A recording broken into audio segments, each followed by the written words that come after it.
第10天，那个不是奇迹，这个阵法竟然会使世间最后一点光明。为了保护，Oke guys.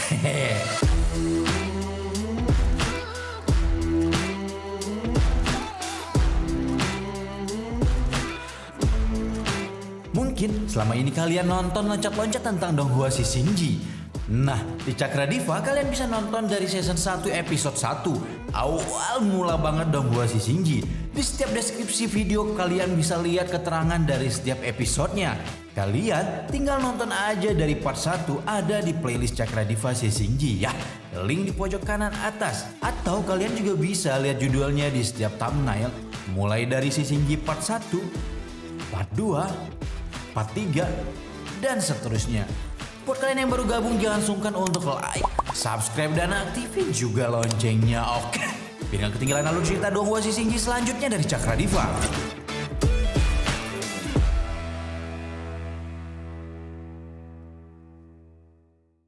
Lanjut ke scene di benteng, para pasukan Babik mulai bersorak untuk adiknya Cut Patkai Yongli. Ternyata di sini Cut Patkai berkhianat pada Tan Sanzang karena Cut Patkai berjanji akan menyerahkan kitab suci kepada Yongli. Balasannya, Yongli membiarkannya bertemu istrinya dan jangan melukai siapapun dari mereka. Tapi tujuan Yongli sebenarnya adalah memakan Tan Sanzang. Meskipun Cut Patkai memohon untuk tidak melukai gurunya, ia tetap tak didengar. Seluruh pasukan mulai menyerang Tan Sanzang dan murid-muridnya.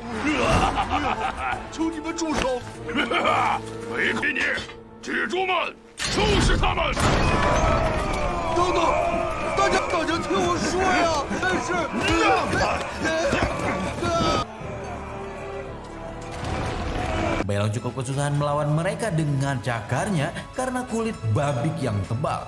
Lalu tiba-tiba 恶心的猪，看本大爷怎么收拾你们！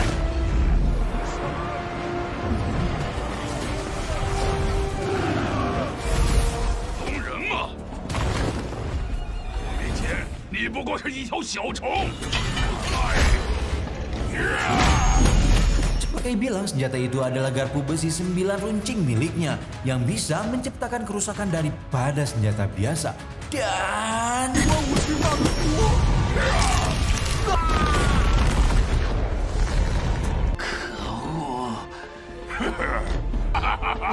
lalu Yongli mengeluarkan jurus penyerapan aura yang bisa menyerap aura dari 9 surga dan 9 bumi. 那是什么东西？他要吸收9天9地之气。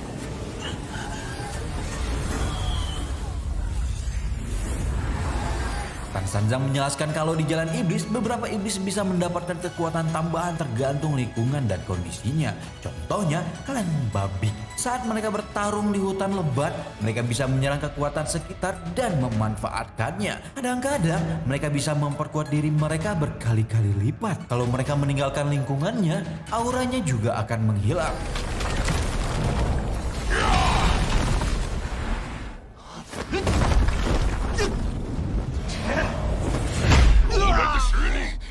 兽大人，出来救我！这是龙人的火焰。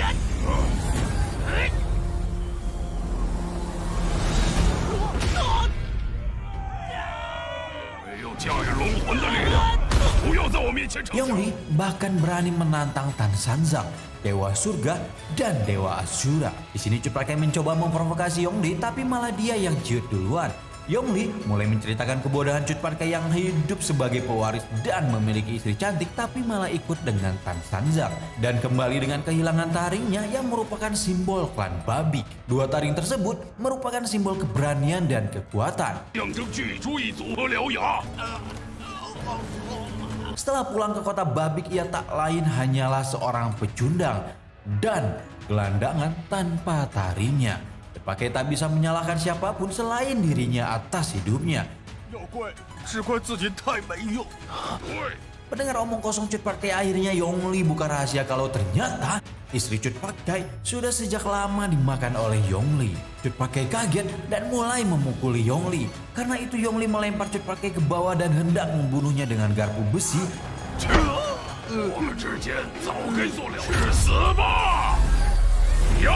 Tapi Tan Sanzang dengan tanggap langsung menahan garpu itu sampai tangannya terluka. Tan Sanzang bilang Cut Pat Kai bodoh karena beranggapan dengan taringnya menghilang, kekuatannya juga pun menghilang. 失去獠牙算得了什么？你呀，我做不到。 Bahkan, Haoshu kesal karena Tan Sanzang menyelamatkan Cut Pat Kai. Haoshu dan Bai Leng akhirnya bertarung dengan pasukan Babik demi membantu Tan Sanzang. Tapi, tak lama mereka terhimpit oleh tubuh Babik-Babik itu.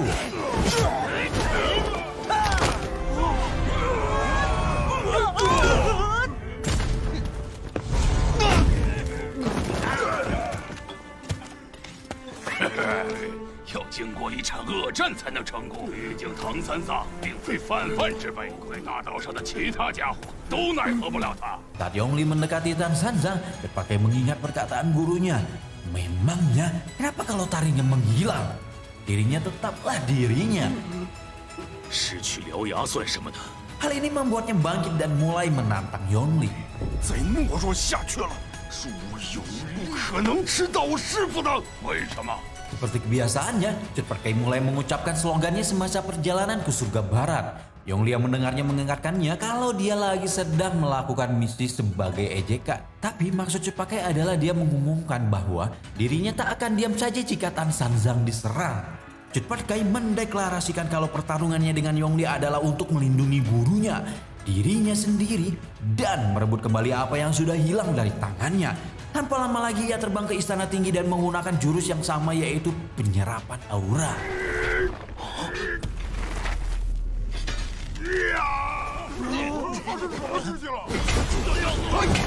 唐三藏二弟子猪八戒在。蠢货！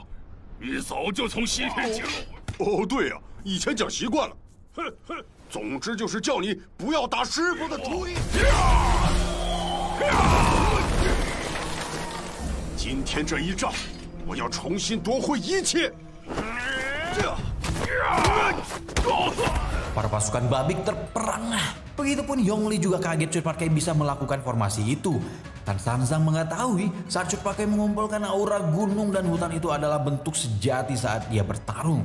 Luka Cut Pat Kai yang didapatkan di Istana Surga juga sudah lama sembuh. Sedangkan taringnya yang tidak akan tumbuh kembali itu disebabkan hatinya yang dikuasai oleh ketakutan. Taringnya itu sebenarnya mencerminkan rasa percaya diri Cut Pat Kai. Melihat perubahan Cut Pat Kai, semua yang ada di lapangan terkagum-kagum. Dengan begini, pertarungan kakak beradik itu pun dimulai.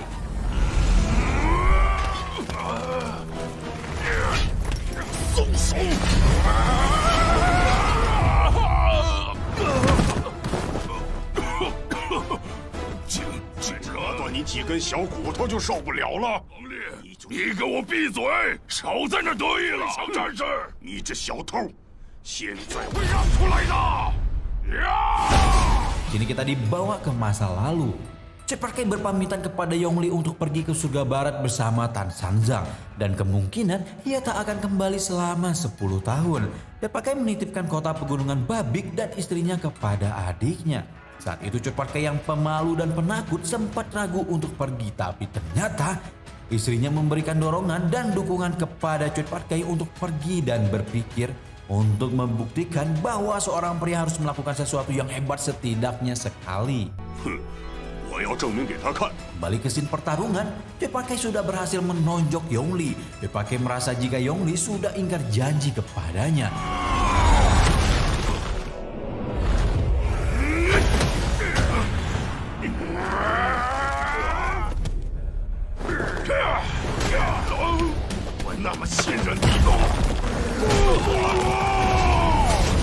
Pakai terus meninju Yongli, para babi yang melihatnya mulai berpikir seperti tradisi raja yang terpilih adalah raja yang ahli bertarung dan kuat. Di sini Yongli sudah kalah dan mereka mulai menyerukan Cut Pat Kai sebagai raja kota.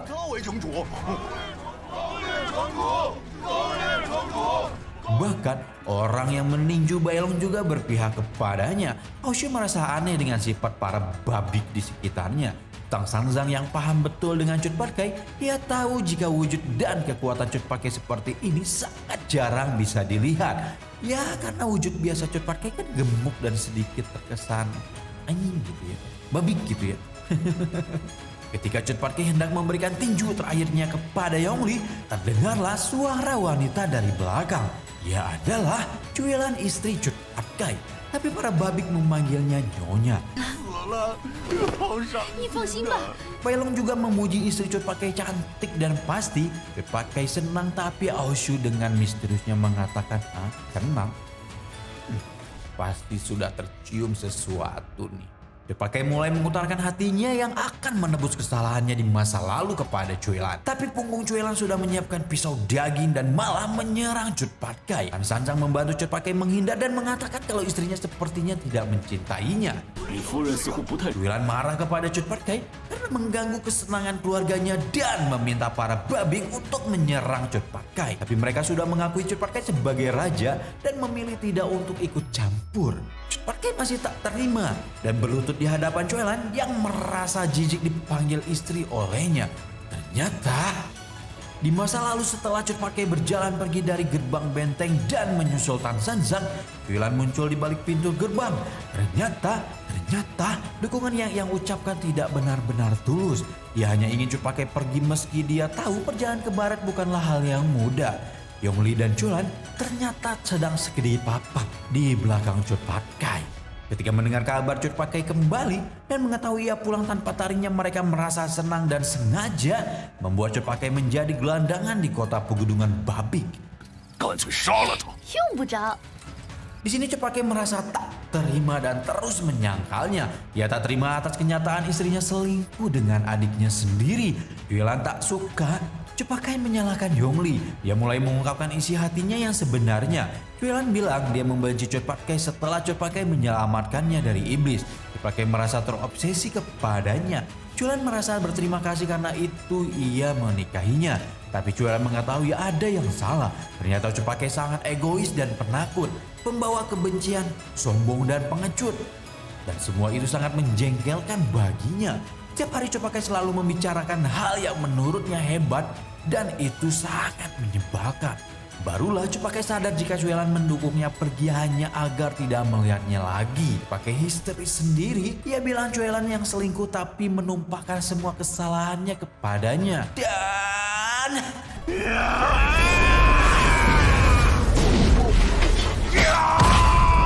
tak pikir dia akan marah dan menyerangnya. Tapi ia malah lari keluar dengan air matanya.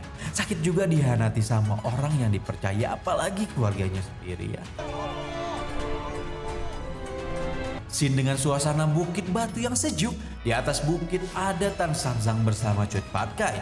Tan Sanjang menghibur Cut Pat Kai yang terus mengatakan dia bodoh dengan menjawab bahwa setiap orang itu memiliki momen kebodohan mereka sendiri. Nah, di saat orang itu sudah memahaminya, dia bukanlah orang bodoh lagi. Cut Pat Kai mulai bingung, dia hanya bisa berubah menjadi besar dan tampan ketika menggunakan pengumpulan aura. Tapi ia tak bisa selalu menggunakannya. Setelah mendengar perkataan Cuelan, Cut Pat Kai berpikir apakah dirinya benar-benar jelek. Tan Sanjang berdehem dan meminta Cut Pat Kai jangan khawatir mengenai itu. Karena mau ganteng atau jelek semuanya hanyalah ilusi. Lihatlah, Tan Sanjang dia bahkan tak peduli dengan itu. Ya iyalah, Tan Sanjang kan 师 ganteng. 傅长得很帅啊，公认的。 Tan Sanjang berpamitan pergi karena Aoshu dan Bailong pasti sudah menunggunya. Cut Pat Kai menanyakan, apakah mereka benar-benar akan kembali ke surga barat? Tan Sanjang mengiyakan serta mengajak Cut Pat Kai untuk ikut. Tapi Cut Pat Kai bilang dia akan mengurus sesuatu terlebih dahulu. Di kota pegunungan babik, khususnya di singgasana Yongli, ia mendapat kabar bahwa Cut Pat Kai kembali untuk menemuinya. Ia sempat khawatir karena tak akan bisa mengalahkan kakaknya itu dan meminta Culai untuk pergi. 还是走吧。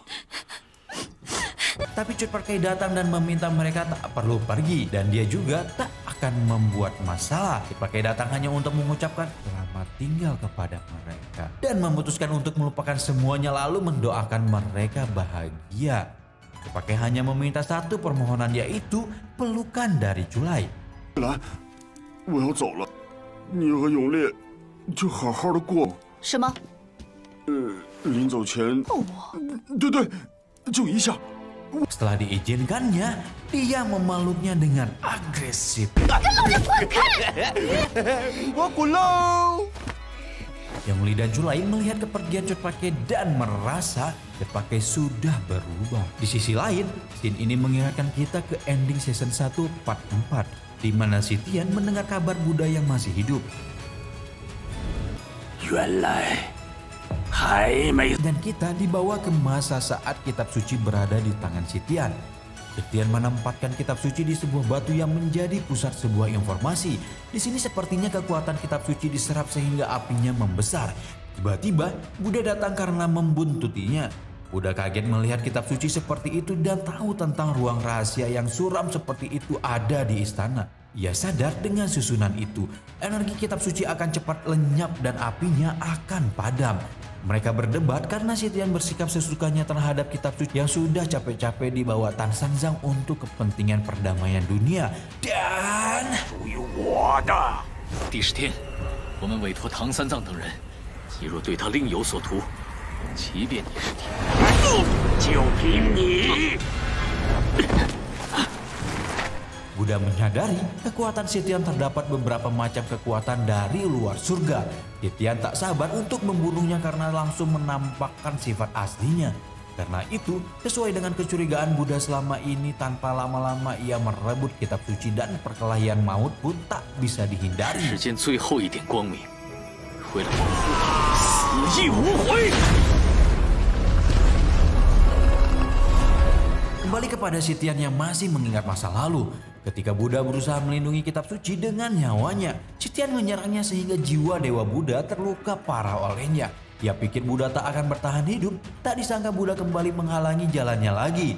Dan selama 16 tahun juga ternyata si Tian sedang memulihkan diri dan kini sudah waktunya dia turun tangan. 都在阳上耽搁了不少时。 Berpindah lagi ke sisi yang lain, di sini ini salah seorang raja surga sedang memancing di pinggir danau. Ia berpangkat Jenderal Timur Surga. Dia memerintahkan muridnya Wujing, yang kita tahu dia adalah salah satu murid dari Tan Sanzang. Jenderal Timur ini memerintahkan Wujing untuk membunuh Tan Sanzang. Sepertinya ada yang aneh di sini ya. 遵命。 Dan alur cerita Dong Hua Sisinggi season 2 part 6 ini pun bersambung. Oke. Siapa di sini yang punya temen kayak babi? Suka nyuri pacar orang atau suka mepet-mepet ke tembok? Tag aja orangnya di kolom komentar biar dia baca gitu. Rama di sini pamit. Sampai ketemu di alur cerita Dong Hua Sisinggi part 7. Berjalan kembali bertemu dengan muridnya sang iblis pasir yang diperintahkan oleh dewa untuk membunuh Tan Sanzang. Bye bye.